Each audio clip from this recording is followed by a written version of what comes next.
بسم اللہ الرحمن الرحیم۔ السلام علیکم ورحمۃ اللہ وبرکاتہ۔ اللہ تعالیٰ سے اولاد مانگنے کی 3 دعائیں۔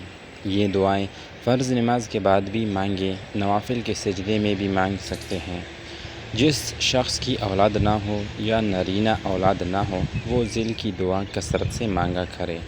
پہلی نمبر پر ربی لا تذرنی فردا وانت خیر الوارثین۔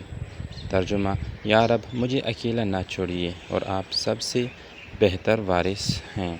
دوسرے نمبر پر حضرت زکریا علیہ السلام نے طلب اولاد کے لیے مندرجہ ذیل دعا مانگی تھی، جس کو اللہ تعالیٰ نے قبول فرما کر ان کو حضرت یحییٰ علیہ السلام جیسا بیٹا عطا فرمایا۔ طلب اولاد کے لیے یہ دعا بھی مجرب ہے۔ ربی ہب لی من لدنک ذریۃ طیبۃ انک سمیع الدعاء۔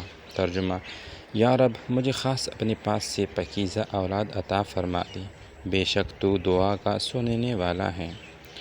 مندرجہ ذیل دعا حضرت ابراہیم علیہ السلام کی ہیں، جو انہوں نے طلب اولاد کے لیے کی تھی، اللہ تعالیٰ نے قبول فرمائی اور حضرت اسماعیل علیہ السلام پیدا ہوئے۔ اولاد صالح کی طلب کے لیے یہ دعا بھی مجرب ہے۔ ربی ہب لی من الصالحین۔ ترجمہ: میرے پروردگار مجھے ایک ایسا بیٹا دے دے جو نیک لوگوں میں سے ہو۔ جزاک اللہ خیرا کثیرا۔ تو میرے محترم بہنوں اور بھائیوں، اگر ابھی تک آپ نے ہمارا یوٹیوب چینل سبسکرائب نہیں کیا تو جلدی سے سبسکرائب کریں اور بیل آئیکن